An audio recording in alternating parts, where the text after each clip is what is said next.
Pane et circenses. Sabe o que significa isso?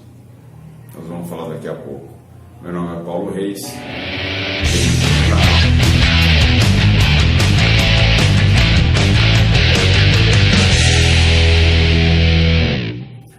Pane et circenses, traduzindo do latim para o português, significa pão e circo.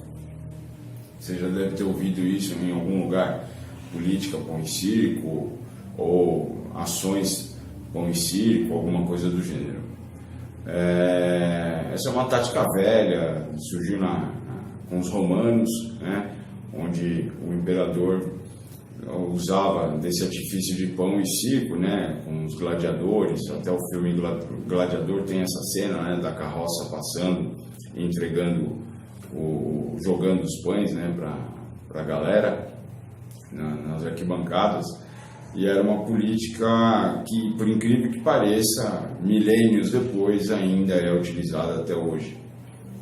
Então, como é que a gente pode transportar o que era lá de trás, na época de Calígula, de Constantino, de Nero, né, dos imperadores romanos, de Júlio César, para cá? Né? Lá, literalmente, era uma arena montada, né? E os pães distribuídos. Era literalmente isso, pão e circo. E hoje em dia, como é que é? Hoje em dia é um pouco mais sofisticado. Hoje em dia os políticos, né, eles usam de artifício que você quer ouvir para você poder acreditar nele. E depois, obviamente, ele não vai cumprir aquilo que ele falou e ainda vai sair de vítima. Então ele vai te dar o pão e depois vai fazer o circo. Quer um exemplo? No meio dos motoristas, em janeiro nós tivemos a resolução 5587, né? O PL 5587, e antes que regulamentou, que depois acabou virando a lei 13.640, e regulou, de certa forma, o transporte de aplicativos, né? Na verdade, designou aos municípios a devida regulamentação. Mas, o que tem a ver com o pão e circo que eu falei? Antes disso, algumas leis municipais foram impetradas, foram lançadas, tá? Para quê? Para acalmar os ânimos dos taxistas ou daqueles que eram contrários aos aplicativos, tá? Atendendo ipsis letteris tudo que era pedido, absolutamente tudo que era pedido, tá? Só que o legislador, né, o vereador, o deputado, o parlamentar, ele sabe o limite que ele tem para se fazer um projeto de lei. Ele sabe disso. Existe uma coisa no Brasil, não só no Brasil, em todos os países democráticos, tá? Que é chamada ordenamento jurídico. Você possui um escalonamento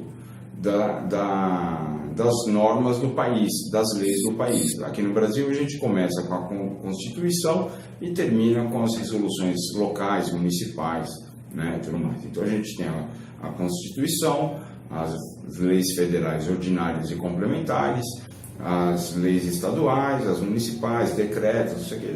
Então tá bom. Basicamente o ordenamento é esse, tá? Não vou me aprofundar nele. Então ele sabe que ele, como vereador ou como deputado, aqui embaixo ele não pode fazer uma lei que fira aqui em cima a Constituição. E o que acontece? Ele faz propositalmente para que siga o trâmite correto e ela seja aprovada ou promulgada. Feito isso, automaticamente o judiciário é acionado, ou pelos motoristas, ou pelos aplicativos, ou pela própria Defensoria Pública, tá? E o que acontece? Obviamente, o judiciário ele não cria leis, ele cumpre obrigatoriamente as leis e ele segue o ordenamento jurídico. E aí, o que acontece? Começa o circo. Por quê? O judiciário vai cumprir a lei que o parlamentar não cumpriu lá atrás, que ele tem obrigação moral e mandatária institucional de cumprir e não cumpre, tá? E revoga a lei que o parlamentar circense falou. E joga a galera contra tudo. Olha, eu fiz o que vocês mandaram, o judiciário que é vendido. O pior, hein? Ainda culpa outro poder da República. Então, eu considero isso, no mínimo, uma irresponsabilidade. E nós precisamos de parlamentares responsáveis. Esse é um ano de escolher parlamentares. Quem você vai escolher? A diferença está aí. Você vai escolher os mesmos? Por exemplo, o Tiririca, que falou assim: eu não vou ficar mais na vida política porque eu não aguento. Faltando 2 meses para a eleição, ele anunciou que é candidato de novo, não tem palavra. Quer dizer, ele é palhaço, entre aspas. Os palhaços somos nós. Então é um tanto complicado. Então esse vídeo, eu furei mais ou menos a fila de produção dos vídeos justamente para lançar esse. Eu sei que eu estou numa defasagem absurda de vídeos no canal, mas foi por uma ignorância tecnológica minha, né? Quis usar um recurso e não soube usar ele direito, fiz um procedimento que eu falo que deve ser feito e eu não fiz, né? Eu fui querer ser brasileiro, não li o manual e fui no jeitinho, né? E aí, para quem não sabe o que é isso aqui educado. Então agora toca regravar tudo de novo, toca editar tudo de novo, né? E por aí vai. Mas o foco do vídeo de hoje é justamente esse, é falar sobre a política pão e circo, que já há milênios vem vindo. E a minha proposta é perguntar se você concorda em perpetuar essa política de pão e circo, tá?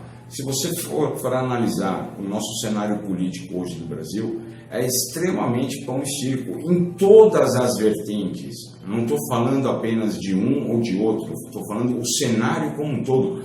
99% dos políticos estão usando desse artifício hoje, pleno 2018, século 21, internet bombando, entendeu? Então, você quer realmente que isso perpetue, continue essa metodologia de pão e circo? Vamos analisar.